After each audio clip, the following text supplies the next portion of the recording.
বা মসজিদের মুসল্লি এই জায়গায় উপস্থিত আছেন, আমি এই অনুষ্ঠানটাকে সুন্দরভাবে বলবে আমাদের মসজিদ এই কমিটিতে শুরু করেন।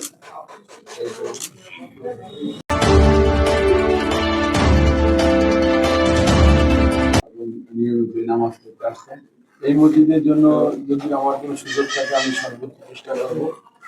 যেহেতু আপনাদের একটা সর্বপ্রথমই নেই, ওজুখানার ব্যবস্থা নেই, আমি হয়তো বা জুন মাসে আমি আমাদের যে কিছু অনুদান আছে যদি আমি এই ছুটির পরে যদি ডিসির সাথে কথা বলে যদি থাকে আমি আপনাদেরকে ওজুখানা করার জন্য হালকা একটু বল দেওয়ার চেষ্টা করবো। আমার মনে হয় পারবে জুন মাসে।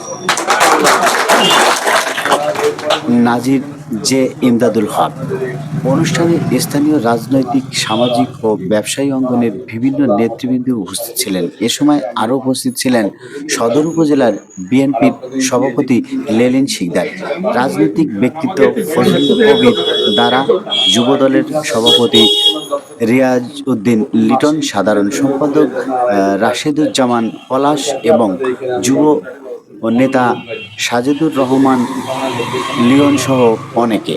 প্রধান অতিথির বক্তব্যে ডাক্তার কে এম বাবর বলেন, মসজিদে কেন্দ্রিক এই মার্কেটের এলাকায় অর্থনৈতিক কার্যক্রমের নতুন গতি সঞ্চালনা করবে।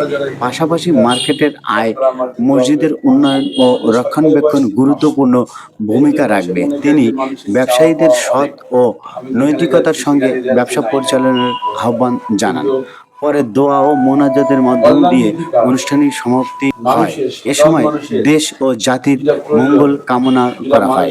স্থানীয় বাসিন্দা ও ব্যবসায়ীদের এই উদ্যোগকে ইতিবাচক পদক্ষেপ হিসেবে অভিহিত করেছেন ডাক্তার কে এম বাবর।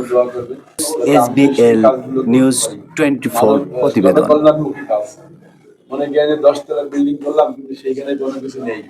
ওই বিল্ডিং দিয়ে মানুষের কল্যাণে আসতে হবে, সেই কল্যাণে যদি কোনো কিছু করা হয় না, আমি ওই সব কাজ করতে চাই না। আমি জনকল্যাণমুখী অনেক প্রজেক্ট আমাদের হয়তো আগামী 2 মাসের মধ্যে আমি দৃশ্যমান কিছু কাজ আপনাদের সামনে ঘুরে শোনার জন্য করতে চাচ্ছি এবং ইনশাল্লাহ পারবো।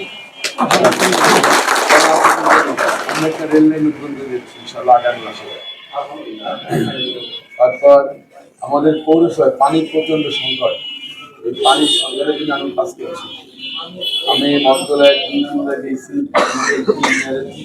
কথা বলছি পানির সংকটের জন্য হয়তো 1-2 মাসে 48 কোটি টাকার একটা প্রজেক্ট আমি আনছি।